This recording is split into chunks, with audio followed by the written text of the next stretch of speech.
All right, welcome everybody. I am really excited to welcome Rabbi Jeremy Schneider, who is joining us from the cemetery in Phoenix, Arizona, where he's about to officiate a funeral. So I'm really grateful to him for making this time to be with us. Rabbi Schneider is the rabbi of Congregation Kol Ami in Scottsdale, Arizona. And Jeremy, as a fellow Kol Ami rabbi, I have to give you a virtual high five. I was rabbi of Kol Ami in Thornhill, Ontario for a lot of years as well. Oh, we didn't Um, talk about that. I get phone calls. I've gotten people called to RSVP for event and they got the wrong synagogue. there you go. Yeah, it's an international network, the Kolami network. Um, so let me lead us in the blessing for study, and then I'll turn things right over to Rabbi Schneider. If you would like to unmute so we can join together in the blessing, I would invite you to do so now.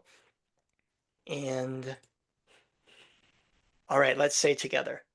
Baruch atah Atah Adonai Adonai, Eloheinu melech Eloheinu melech haolam, haolam, asher asher kidshanu kidshanu b'mitzvotav v'mitzvanu la'asok v'mitzvotanu divrei Torah. divrei Torah. Blessed is the eternal source of the universe, whose mitzvot, whose commandments bring holiness to our lives, and who commands us to immerse, to engage la'asok in words of Torah. Rabbi Schneider, take it away. Thank you, everyone. Thank you. It's so awesome to be with everyone. I love that we have this platform to study together, not all over the country, but over two countries and maybe more. I don't know. Um, you know, the as was stated just a minute ago, I am, when you plan things for rabbis, it's always in pencil. You never know what'll come up. It's never a good timing. There's never a good time to die. There's never a good time to schedule a funeral. We always have to just sort of squeeze it into our schedule. And so um, here I am. This popped up 2 days ago, and I've had this planned for months, but we will make it work. And that's sort of the joke, right? God plans, or we plan, and God laughs, and that's sort of the segue that I want to talk about today, which is laughing, because when I was invited to talk about tikva, a hope through text, um, I was thinking about how Jewish humor is not just about laughter. It's about survival. It's about resilience. It's about hope, ultimately. As one rabbi said, Jews don't laugh because we have no problems. We laugh because laughter gives us strength to face them, right? That's really the truth. So, since we're talking about humor, let me just start by saying, why do Jews always answer a question with a question? The answer is, why not? Right? I mean, yeah.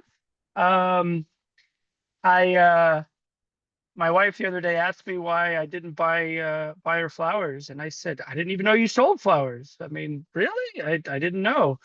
Then she asked me if I'd seen the dog bowl, and I said, I didn't know the dog could. I mean, really?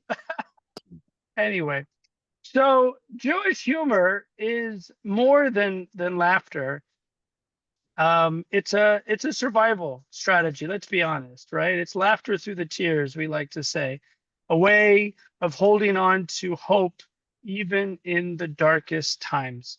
So, for the next few minutes together, we're going to explore how humor in our tradition, in our text and stories, give us strength and give us hope, give us tikva, give us hope. So, um, let's throw up the first text.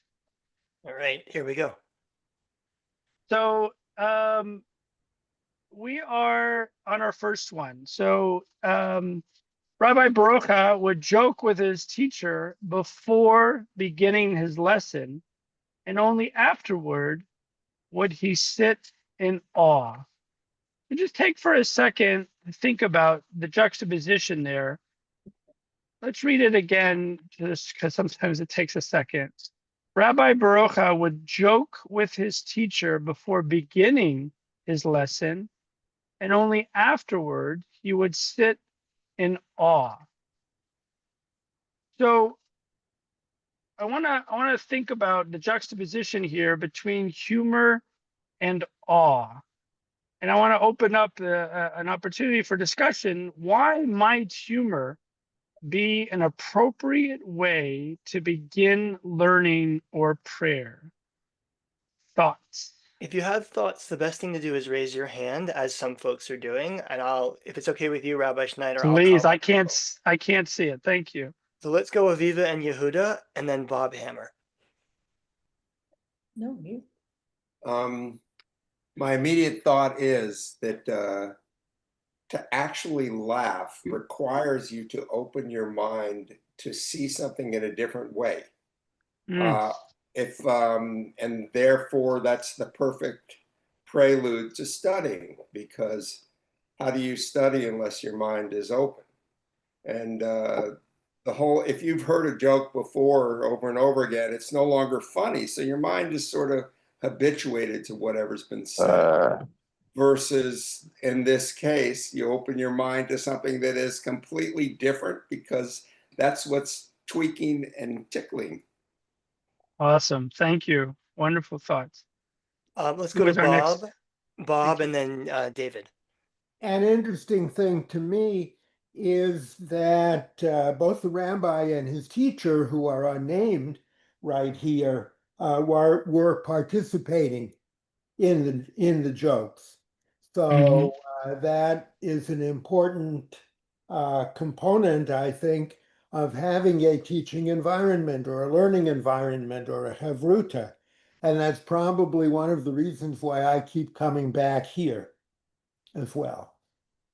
Thank you. The connection between the student and teacher, and we bond, and you have a deeper connection. I like that. Thank you for sharing. Who's our next comment? So first, a couple comments in the chat. I see Brittany Right. saying joy is a mitzvah. It opens up the heart and mind and also helps with easing tension.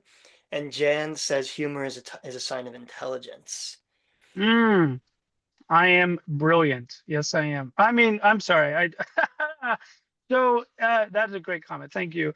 So and maybe we sort of said this in different ways, but the next question would be, how does laughter prepare us for serious moments? I heard a way to bond, connect, be open, be willing to engage.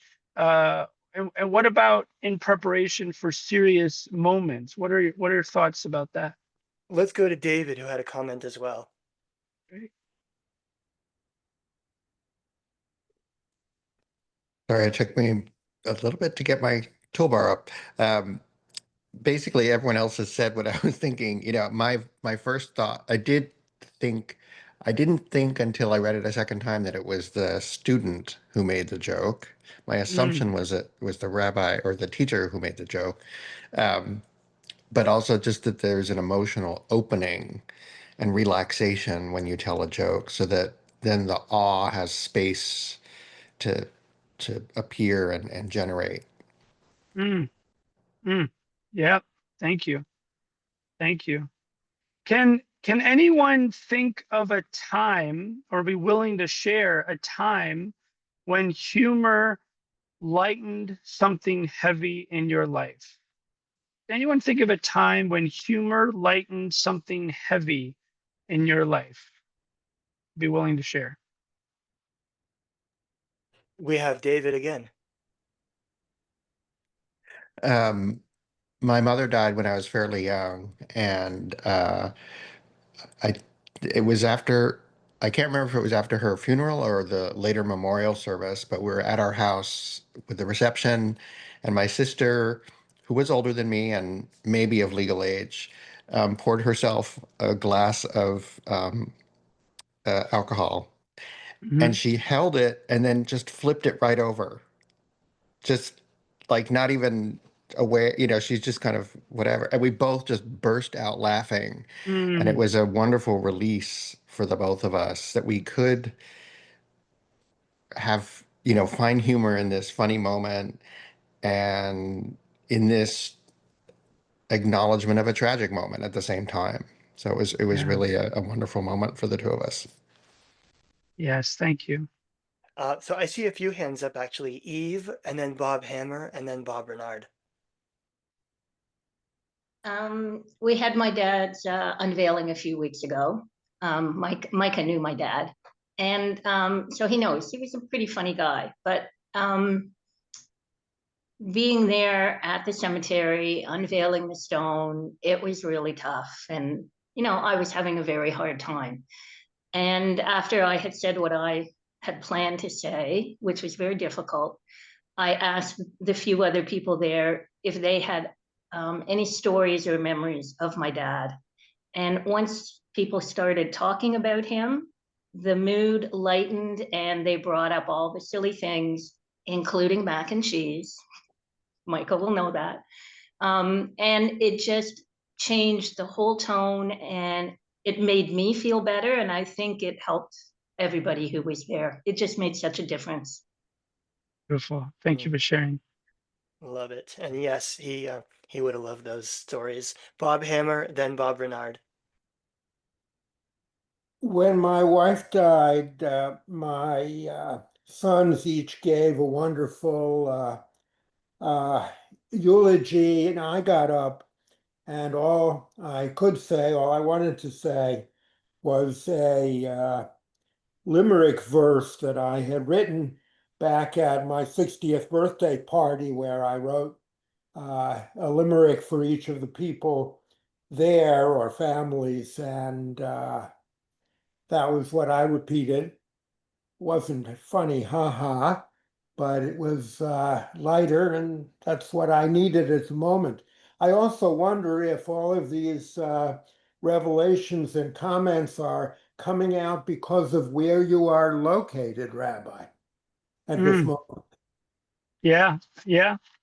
I'm about to put the fun in funeral, friends. It is going to be a hoot. No, I'm kidding. But yes. We can, Michael, is there one more before I continue? Yes, Bob, go ahead. Mine's pretty short.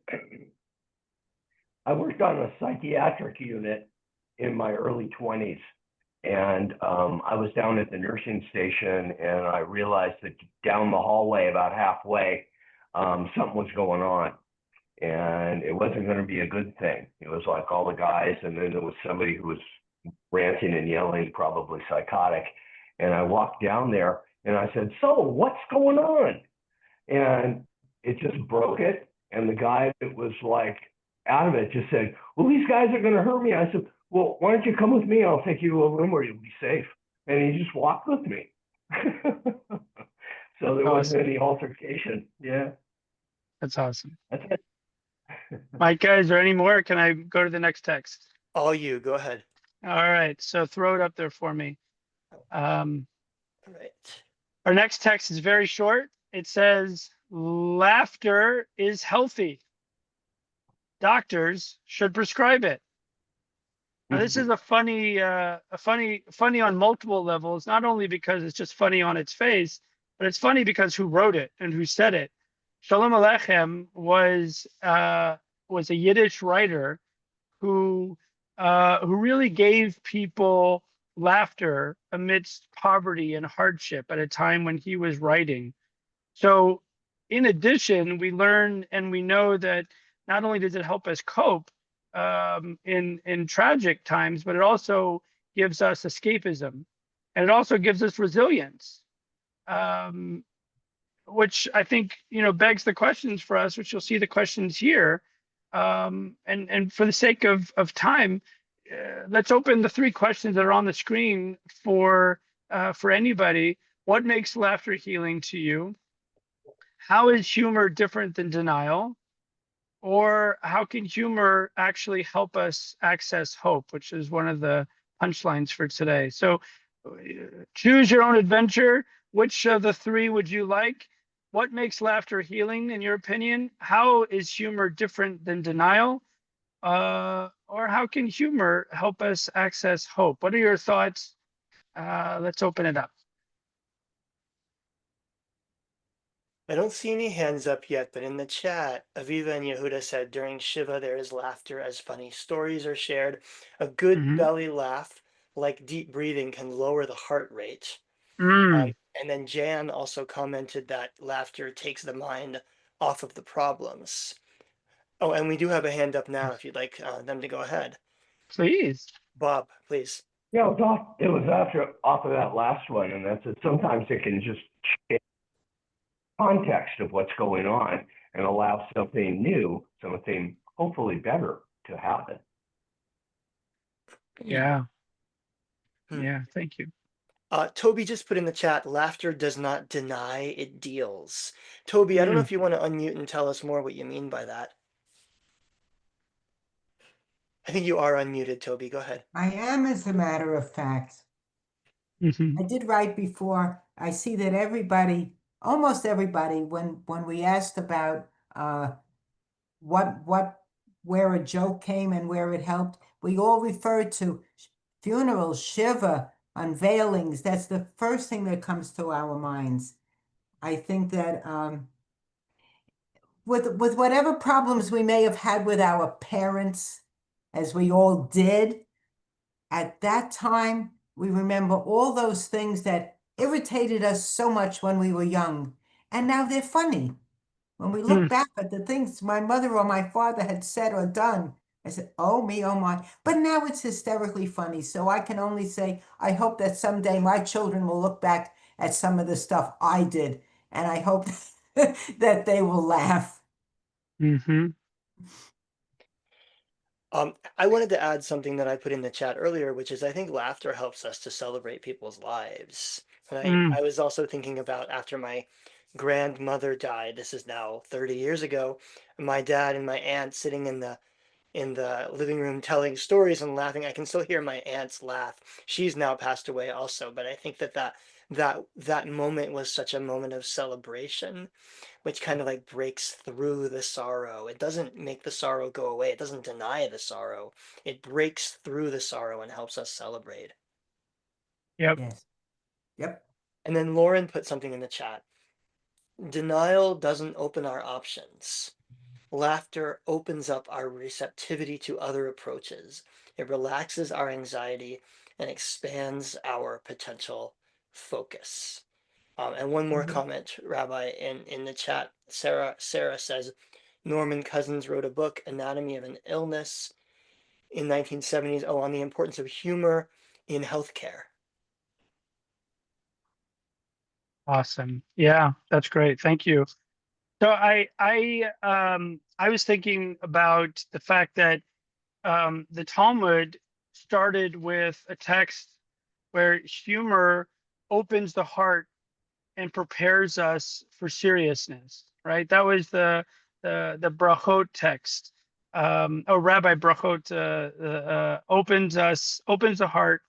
Humor opens the heart. And we talked about this and prepares us for seriousness. And then we connected the text to Shalom Aleichem with how humor sustains us through hardship. And can you throw that? I think I have a paragraph comment at the very end up on the screen, which is the rabbis used humor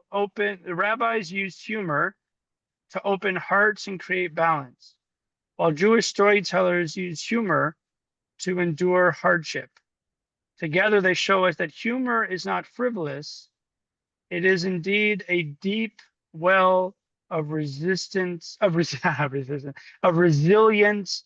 tikva, of hope. Humor is a well of resilience and hope.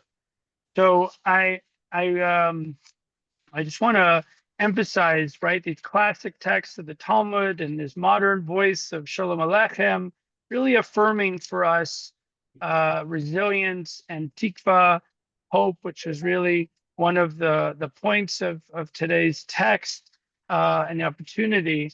So you can take that down. Thank you so much. So I am coming up to a hard ending for me, so I can get over there and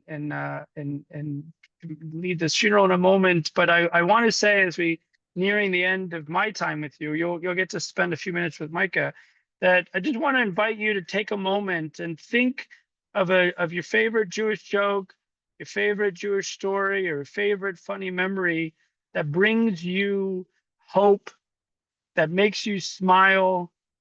Because laughter, and I'm sure you've been doing that for the last 20 minutes, because once we start on a topic of laughter, everybody starts thinking about their favorite joke. But laughter really is that source of strength, and humor has always been a path to resilience in our tradition. So it reminds me of the rabbi, the what is it? The priest, the minister, and the rabbit walk into a bar, and the bartender says, "What is this? A typo?" Type. Okay, rabbit. Okay. Anyway, in our texts, in our stories, in our lives, humor reminds us that even in dark times there is light. And in laughter, we find strength. In humor, we find community. And in both, we find tikva, we find hope. So I'd love to share. I'd love to hear. I'd love to add a new joke to my repertoire here. Who's got a great Jewish joke to add to our own hope and resilience? Who'd like to share? That's to be PG-13. Let's start with David, who's got his hand up. It's a little dark, but that's the point. Uh-oh. The Jewish text message, start worrying, details to follow. Yeah. Classic. Awesome. Yeah, I've Thank got you. one to add to that. Speaking of hope, hold on, I want to get this right. The Jewish pessimist says things can't get any worse. The Jewish optimist says, oh, yes, they can. Oh, yes, they can. That's right. The classic. Love it. Who's got another one? Others who want to share jokes? Toby, you're unmuted. Were you looking to share? My mother told lots of jokes, but unfortunately, her jokes are much longer. I don't think that Rabbi Schneider has time to hear her long jokes. Fair enough. We'll share another time. We'll have a more thank you for sharing that, though. Yeah, she was a blessing for her sense of humor, no doubt. Beautiful. Any other jokes to share, anyone?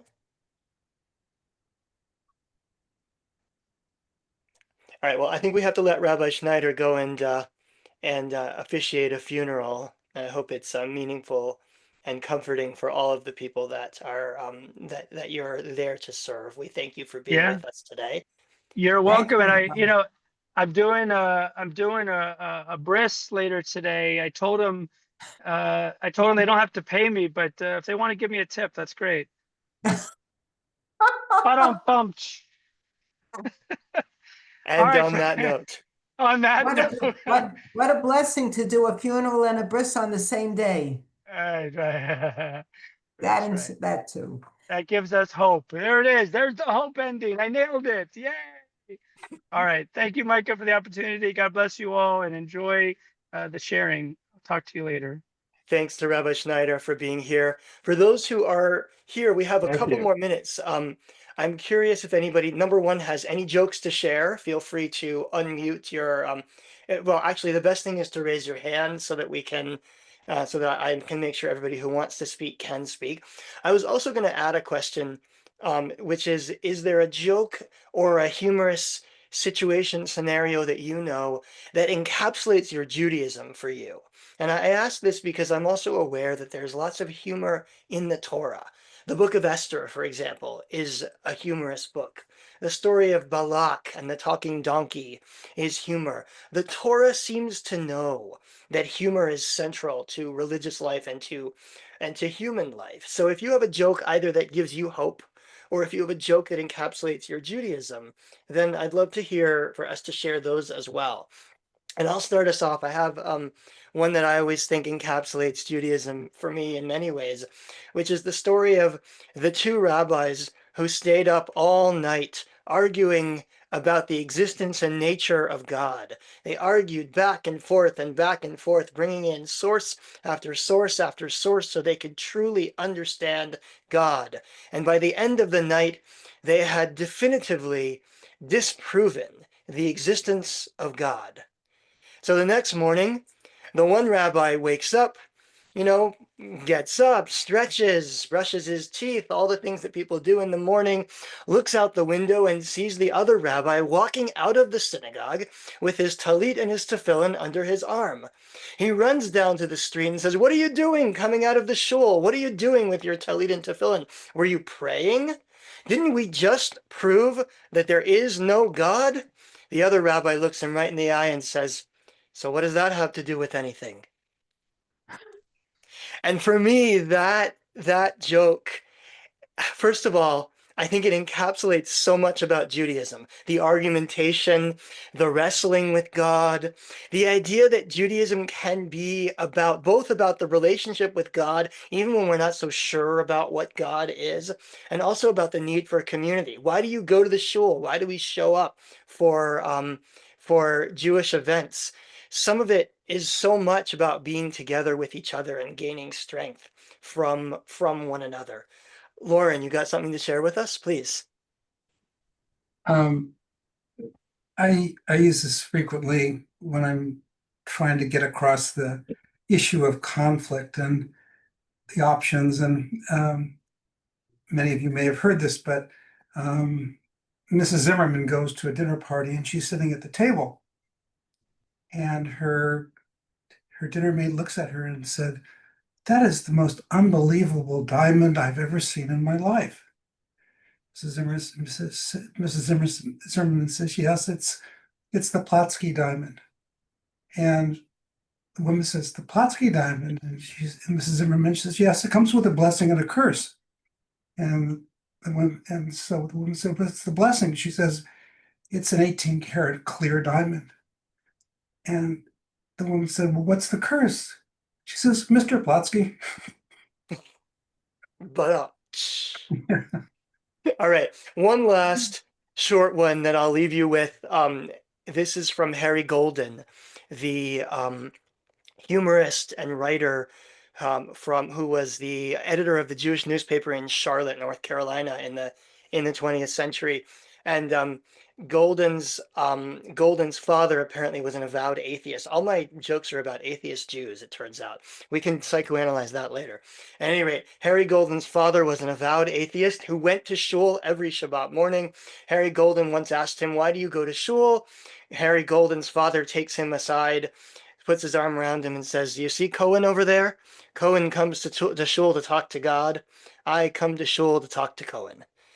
So I'm glad to have been able to spend this time with all of you to talk to Cohen, such as it is, and to be together as a community and learn a little bit about humor and how we find hope, how we find tikva through humor. My thanks again to Rabbi Jeremy Schneider in absentia, who of course had to go and live life and serve a family who's experiencing a loss right now. We hope they can find a little comfort in their loved one as well. Look forward to seeing you again next week, everybody, and early Shabbat Shalom, and see you then.